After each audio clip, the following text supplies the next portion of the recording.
ڕێزان ئەم کاتتان باش لە بەرنامەیەکی تایبەتدا باس لە شوێنەوار ئەەکەین. شوێنەوار وەک پرۆسەیەکی مێژووی هەمان کاتیش وەکو پرۆسەیەکی مرۆیی گشتی بە تایبەتیش لە هەرێمی کوردستان کە بە پێی سەرچاوە مێژوویەکان شوێنەوار لە هەرێمی کوردستان ئەگەڕێتەوە بۆ ساڵانێکی زۆر بەهۆی بوونی ژیانی مرۆڤە سەرەتاییەکان تێیدا. بۆ ئەم بەبەستا بە پێویستمانزانی لەگەڵ بەڕێز کەیفی مستەفا بەڕێوەبەری گشتی شوێنەوار و کەلەپوری هەرێم گفتوگۆ لەسەر بارودۆخی شوێنەوار بکەین. بەخێربێ کا کەیفی. سەرەتا حەزەکەین بزانین بارودۆخی شوێنەوار لە هەرێمی کوردستان چۆنە؟ زۆر سپاس بۆ چاپێکەوتنە. دیارە پێش ئەوەی بچین لە دۆخی شوێنەوار کەلەپور لە هەرێمی کوردستان باس بکەین، پێم باشە سەرەتایەک وەکو ئەوەی کە هەرێمی کوردستان وەکو بەشێک لە شارستانیەتی میزۆپۆتامیا وەکو ناوچەی جوگرافی نێوان وڵاتی نێوان دوو ڕووبار و هەروەها زنجرەچیاکانی زاگرۆس کە لانکەی شارستانیەت و سەرەتای سەرهەڵدانی مێژوو سەرەتای سەرهەڵدانی یەکەمین پێگەی شارستانیەتی مرۆڤایەتی بەپێی ئەو بەڵگە شوێنەواریانەی لە ئەنجامی کنە و پشکنەکان و هەروها توێژنەوە شوێنەواریەکان بەدەست هاتوون لێرەوە سەری هەڵداوە. وەکو زۆربەی زۆریشمان ئەو بابەتە دەزانین کە ئەو ناوچەیە ناوچەیەکی گرنگی شارستانیەتی مرۆڤایەتیە بە هەزاران ساڵ بەر لە زاین کە هەتا ئێستاش ئەنجامەکانی توێژینەوە و کنەپشکنی و لێکۆڵینەوەکان جێگەی سەرنج و بایەخی سەرجەم شوێنەوارناس و مێژوو ناسانی جیهانە و ئێمە لە دەکرێت ینی باسی دۆخی شوێنەواری بکەین لە ڕابردوو لە سەردەمی ڕژێمەیەک لە دوایەکانی عێراق. بێگومان بابەتی شوێنەوار و کەلەپور لە سەردەمی ڕابردوودا وەکو باسم کرد لە سەردەمی ڕژێمەیەک لە دوایەکانی عێراق بە تەواوی فرامۆش کراوە و ئەگەر کۆمەڵێک توێژینەوە و لێکۆڵینەوەی شوێنەواریش کرابن ڕاستی مێژوویەکان و ڕۆڵی ئەو ناوچەیە لە دروستبوونی شارستانیەتی میزۆپۆتامیا چ بە ئەنقەزد بێ یان چ بە نیەتی خراپ بوو بێ یان لە ڕابردوودا وەکو خۆی نەخرایتە بەرچاوی زانا و پسپۆرەکانی بواری شوێنەوار و هەروەها کۆمەڵگەی نیشتیمانی عێراق و هەروەها دەرەوەی دنیاش ئەمانە هەمویان کاریگەری سلبیان هەبووە لەسەر ئەوەی کە شوێنەوار لە هەرێمی کوردستان تا ڕادەیەک فرامۆش کرا، هەم لە ڕووی ئیداری هەم لە ڕووی توێژینەوە ئەوانش. لەلایەکەوە لە ڕووی ئیداریەوە ئیدارەیەکی سەرەتایی لە بواری شوێنەوار لە هەرێمی کوردستان ئەلەو کاتانەدا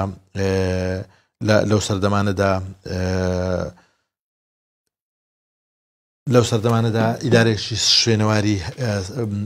سەرەتایی وەکو بنکەی چاودێری شوێنەوار هەم لە سلەیمانی وە لە هەولێر و دهۆک دامەزراوە کە چەند فەرمانبەرێک ینی پسپۆریش نەبوو بن تا ڕادێش زۆر ینی پسپۆری بواری شوێنەواریشمان نەبووە. واتە ئەکرێ بڵین لە دوای ڕاپەڕینەوە گۆڕانکاریەکی نەوعی لە بواری شوێنەوار دروست بووە. بەڵێ بینە سەر ئەوانی باسمان کردانی ژێرخانی کللتوری و کەلەپوری لە هەرێمی کوردستان لە ماوەی 100 ساڵ ڕابردوو بە زیانی زۆری پێگەیشتەوە و تێکشێنراوە. ئەمە کارگەری زۆری هەبووە هەر لە تێکدانی گوندەکان هەروەها لە پرۆسەکانی ئەنفال و ئەوانە و لە سەردەمی لە دوای کە لە سەردەمی پێش ڕاپەڕین ئیدارەیەکی سەرەتایی شوێنەوار هەبووە، سێ بنکەی چاودێری یان مفەتیشیە بەو ناوە هەبووە لە هەولێر و سلەیمانی و دهۆک. بەڵام لە دوای ڕاپەڕینی کۆمەڵانی خەڵکی کوردستان و هەروەها دروستکردنی هەڵبژاردننی پەرلەمانی کوردستان دروستکردنی حکومەتی هەرێمی کوردستان لە سەرەتا بڕیاردرا کە شوێنەوار ئیدارەی شوێنەوار لە هەرێمی کوردستان کە سەر بە وەزارەتی ڕۆشنبیری بوو کرا بەڕێوەبەرایەتی گشتی شوێنەوار. لەو ماوەیەدا بەڕێوەبەرایەتی گشتی شوێنەوار بەهۆی ئەو دۆخە ئابووری و سیاسی و کۆمەڵایەتیەی کە و حەسار اقتصادی و حەساری نێودەوڵەتی کە لەسەر تەواوی عێراق و لە چوارچێوەی لە هەرێمی کوردستانشوە لە هەمان کاتیشدا کێشانەوەی ئیدارەکانی ڕژێمی بەعس لە هەرێمی کوردستان ئیدارەی شوێنەواری هەرێمی کوردستان نەیدەتوانی بەڕاستی ینی مەسەڵەن ئەو ئەرکانێک کە لە سەرشاینتی ڕایان پەڕێنێ بەهۆی هەم توانە مرۆییەکەی و هەم کەمی توانە مرۆییەکەی و هەم توانای ئابووری و هەم دابڕانی کۆمەلگەی نێودەوڵەت لە هەرێمی کوردستان. دەکرێت ئێمە باسی ئەوە بکەین قۆناغێکی نوێ لە دوای ڕوخانی ڕژێمی سەدام و بە تایبەتتر لە دوای ساڵی 2008 لە هەرێمی کوردستان دەست پێ دەکات کە کرانەوەی عێراق و هەرێمی کوردستانە بەسەر کۆمەلگەی نێودەوڵەتی و ئیدارەی شوێنەوار لە هەرێمی کوردستان بەهۆی ئەو کرانەوەیە پەیوەندی زۆر فراوانی لەگەڵ دام و دەستگا نێودەوڵەتیەکان لە بواری شوێنەوار و فاکتەرێشتکە کە بەڕاستی دۆخی ناوچەکە هەم لە سووریا و هەم لە عێراق یعنی دۆخێکی ناجێژیر بوو بەهۆی هۆکاری ئەمنیەوە زۆربەی زۆری زانکۆ پەیمانگە شوێنەواریەکان ڕویان لە هەرێمی کوردستان کرد و هەرێمی کوردستان ناوچەیەک بوو دەکرێت پێ بڵێن ناوچەیەشی فرێش کە کەمترین لێکۆڵنەوە توێژنەوەی تێدا کرابوو. زۆر باشە دواتر دێی لەسەر ئەو زانکۆ نێودەوڵەتیانەی کە دێنە هەرێمی کوردستان بۆ بابەتی شوێنەوار بەڵام لە ماوەی 33 ساڵی با بڵێن دوای ڕاپەڕین ئەکرێ بڵین هەموو شوێنەوارەکانی هەرێمی کوردستان بە فەرمی تۆمار کراون؟ نەخێر ناتوانین ئەوە بکەین چونکە ئێمە تا ئێستا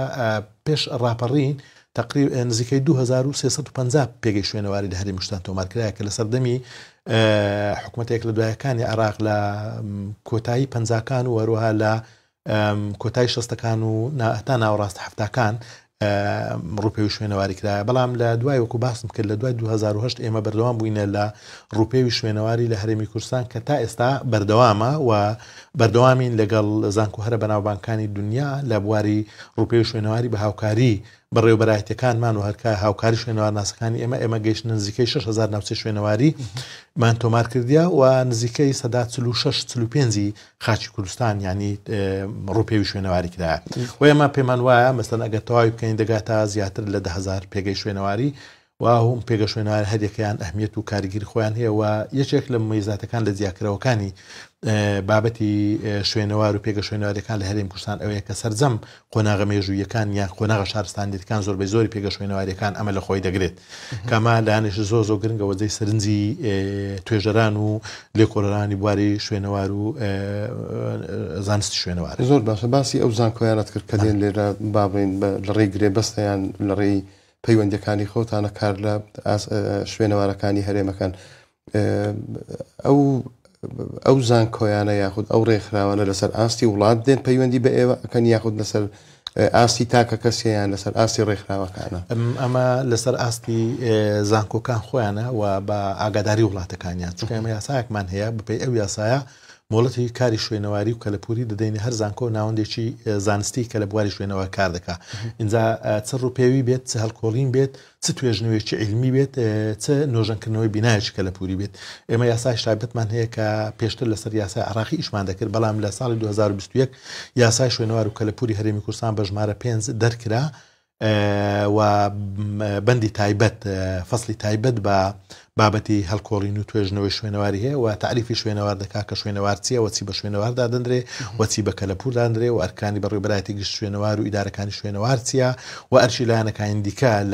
لە هاوڵاتیەوە بگرێت تا دەگاتە مؤسساتی حکوومەت چییە و ئێمە کاتێک ئیجازەت دەدەینە ئەم مۆڵەت دەدەینە ئەم لایەنانە ڕێکەوتنێک لە نێوان هەر لامان واژوو دەکرێت وەلایەن وەزیری پەیوەندیدار کە وەزیری بەڕێز وەزیری شارەوانی و گەشت و گوزارە پەسەند دەکرێتەوە بە بەڕێوەبەری گشتی شوێنەوار لە هەرێمی کوردستان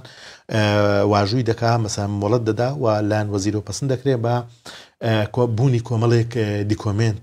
وەکو ئەوەی مەسەڵەن قونسولیان سەفارەتیان ئەگە قونسولیان لە هەرێمی کوردستان دەبێت پشتگیریان بکات و پشتگیری ناوەندێکی زانستی زانکۆکان و بەتاکیدیشانی سەفارەتەکان یان و قونسولەتەکان تەمسیلی وڵاتەکانیان دەکەن هەم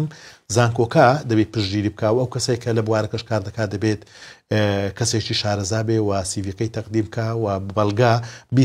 ئیسپاتی ئەوە بکات کە پێشتر لەو بوارە کاری کردیا و ئەو تیمەی لەگەڵدان دەبێت هەمووی خەڵکی پسپۆر بن و بە تایبەتی کۆمەڵێک کەس هەن یعنی دەبێلانی کەم تیمەکە کە بلانی کەم 5 پسپۆری تایبەتی لەگەڵدا بێت لە بواری شوێنەوارکردنەوە لە کاتی پێویستیش پسپۆریەکانی ئێوە وەکو حکوومەت کە بابڵێن زانکۆیەک دێکاری پشکنینە هەڵکۆڵینە هەر شتێک لە شوێنەوارەکە حکوومەت لە بەرامبەر ئەو چی پێداتن؟ وەکو حکوومەت هەرێمی کوردستان ئێمە تەنها کار ئاسانی ئیداری بۆ دەکەین ئەگەر تەواوی تێچووی پرۆژەکان لە ئەستۆی خۆیانە ئەو لەسەر بودجەی خۆیان دەکرێت و لە لایشکەوە بێزگەوە لەسەر لای خۆیان دەکرێت مەسەن شوێنەوار ناسەکانی ئێمە من نوێنەریش تایبەتیشمان دەبێت لەگەڵیان بەپێی ئەو ڕێکەوتنێک کە لەگەڵیان واژوو دەکەین و شوێنەوار ناسەکانشمان ڕادێهێنێ و لە هەمان کاتیشدا هەلی کاریش بۆ چەندین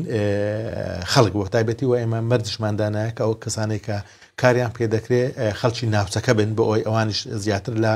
بواری شوێنەوار و کەلەپور ئاگادار بن و بزان ئەهمیەتی ئەمە چییە و ئەم جۆرە ئەفسانەیە کە لەلایەن خەڵک بڵاو بۆتەوە کە بەردەوام بە دوای شوێنەواردا دەگەڕیان گوایە زێڕ و خەزێنە و دۆڕشتان بینەوە ینی بڵێن ئەم بابەتە وانییە بەڵکو خەزێنە شوێنەوار بریتە لەو شارەزابوون لە زانستی شوێنەوار و هەروەها چۆنیەتی ژیانکردنی مرۆڤەکانی ڕابردوو و چۆنیەتی بەڕێوەچوونی شارستانیەتی مرۆڤایەتی کە گەیشتە ئەمڕۆ و ڕۆڵی ئەم ڕابردوو لەسەر ئێستا ئایندا لە هەمان کاتدا ڕاهێنانی شوێنەوار ناسەکانمان لە بواری پراکتیکی و هەم لە باری تیۆریش لە ناو هەرێمی کوردستان و زۆر جارش لە دەرەوەی هەرێمی کوردستان باشە ئەو وڵاتانی کە بە دیاریکراوی باڵێن ئێستا لە ناو هەرێمی کوردستان کار لە شوێنەوارەکان زیاتر وڵاتە ئەوروپی و ئەمریکیەکان یان وڵاتانی تریش هەیە زۆربەی زۆریان وڵاتە ئەوروپی و ئەمریکیەکانن و هەروەها یابانیش لە چوارچێوەی ئەم پرۆسەیەدایە کە لە هەرێمی کوردستان کار دەکەن باشە وڵاتە عەرەبیەکانی باڵێن ینی داوایان نەکردووە تا ئێستا یەک داوایان نەکردووە لەوانەیەش ینی مەسەن ئەوان خۆیان بەکارەکانی خۆیان ڕانەگرن یانیش ئیمکانیەتی مادی وایان لەبەر دەستدانە بێ بڵێن سەپۆرت بکرێن لەلایەن دەوڵەتەکانیان لەلایەن ڕێکخراوەمانی حەکان کە ئەوانەی بەخشەرن بە بواری شوێنەوار و کەلەپور زانست شوێنەوار مشارەکەیان نەکردبیانیش لەوانەی خۆیان نیانەوێت ئێمە یعنی نازانین هۆکارەکەی چییە زۆر باشە تازە باسی شتێکت کرد کە خەڵک بە دوای زێڕ و نازانم چی و چی و ئەوانە ئەگەڕێ ینی زۆر زیاد گوێمان لەوە ئەبێ کە لە بازاڕەکان بە ئاسانی ئامێرێک هەیە دەستی خەڵکەکەوێ ئەو ئامێرە لەوانەیە هەندێک مادەی کانزایی و ئەوانە بتوانێت بدۆزێتەوە یان بۆ شوێنەوار و ئەوانە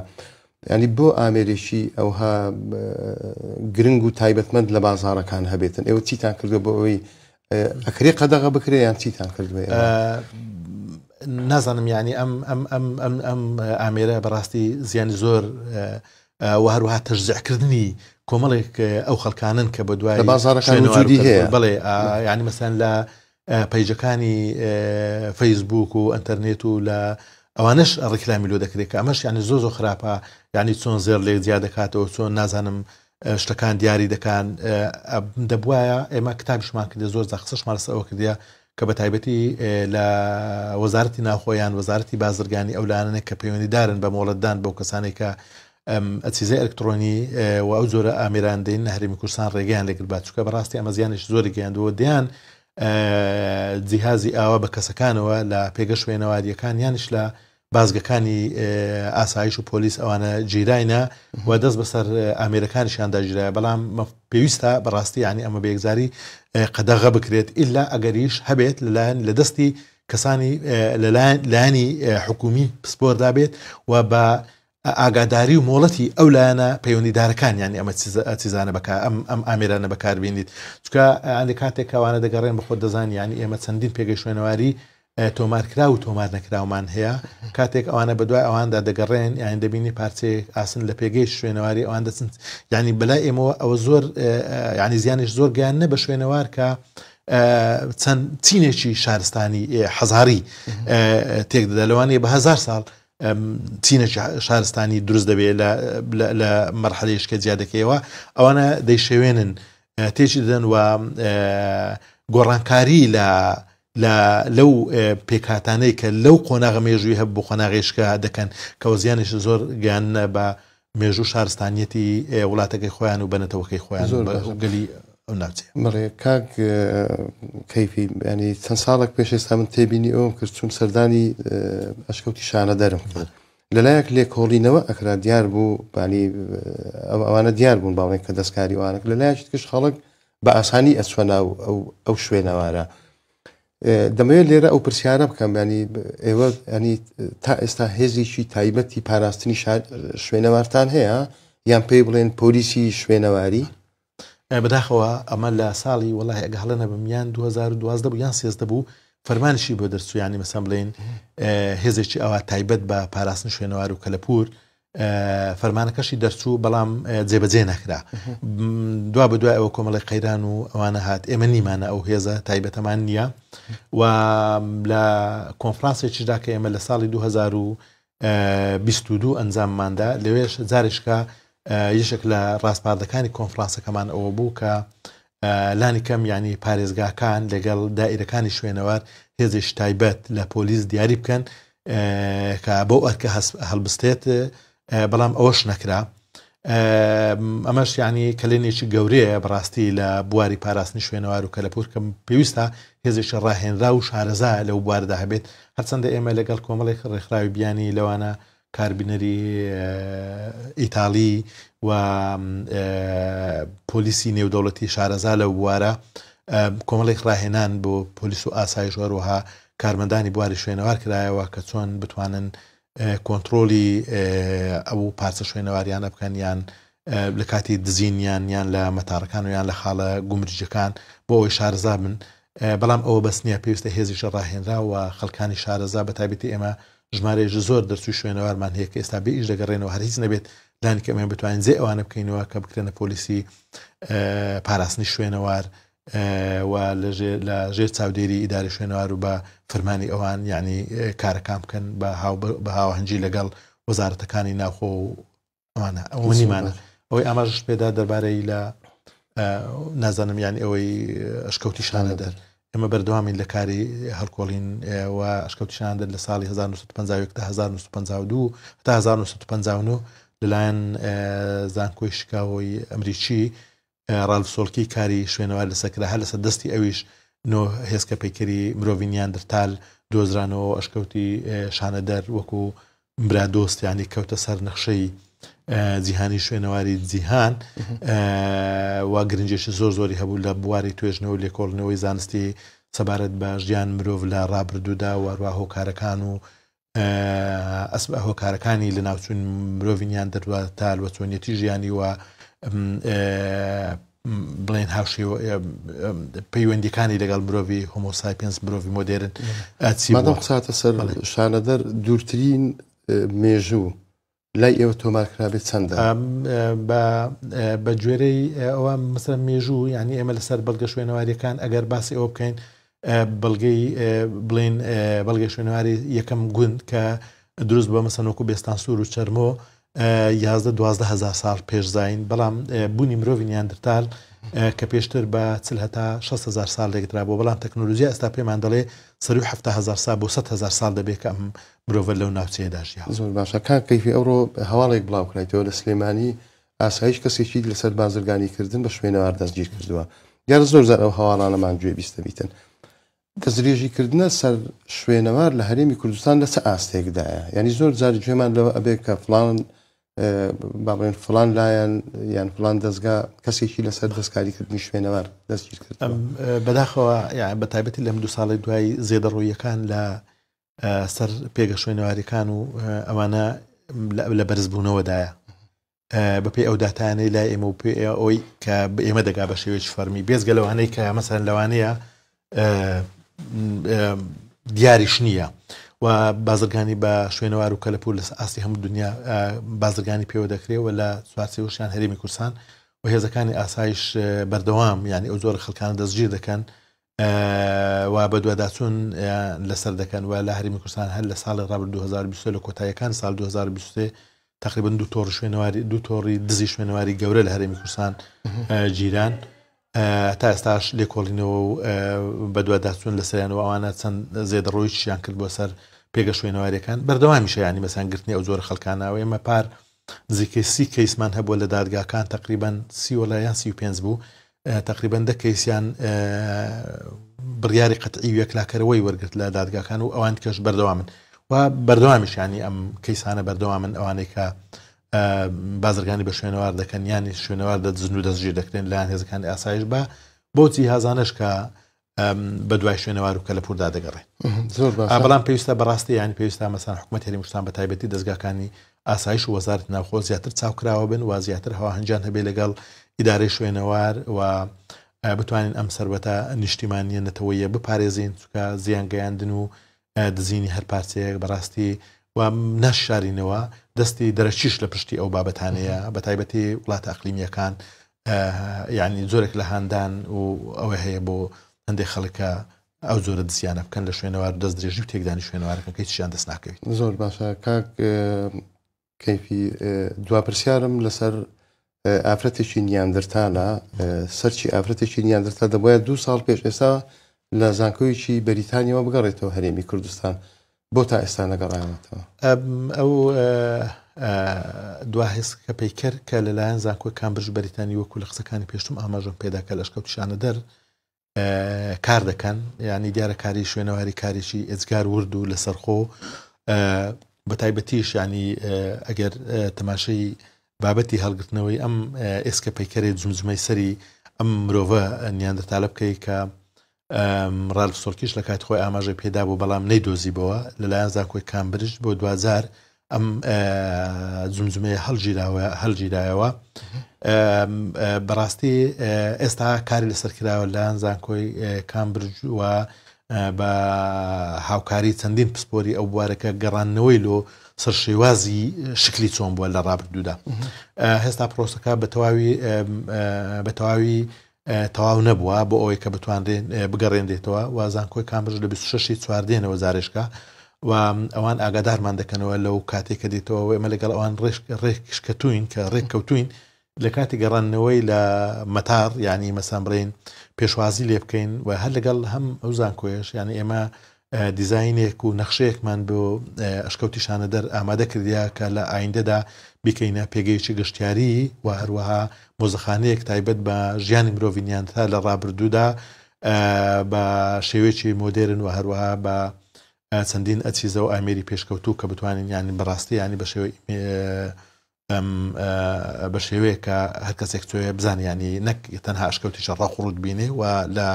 پێشەوەی ئەشکەوتەکە لە خوارەوە کاری سەر دەکەین بۆ دروستکردنی ئەو مۆزەخانەیە و چەند بڕێپارێش لەلایەن بەڕێبەرادی شوێنەوار وەزارەتی شارەوانی بۆ ئەو کارە تەرخانکرایە کە کار لەسەر دەکرێت و زەمینە سازی بۆ دەکرێت کاتەکەی دیار نییە تەبان کێ گەڕێت بێگومان ینی لە قۆناغکان کۆتاییدا لەوانەیە ئەمساڵ تا کۆتای ساڵ ینی ئەو بهێنەوە بەڵام هێنانەوەکەی بە تەنها هێدانەوە نیە ئێمە چۆن دەیپارێزین و پێویستی بە چیە ئەمە دەبێت هەم ئەو ڕێکارانشە بەرچاو بگرین بەوە بابەتە زۆر سپاس بۆ کاکەیفی مستەفا بەڕێوەبەری گشتی شوێنەوار و کەلەپوری هەرێمی کوردستان سپاس بۆ ئێوەش کاتێکی خۆش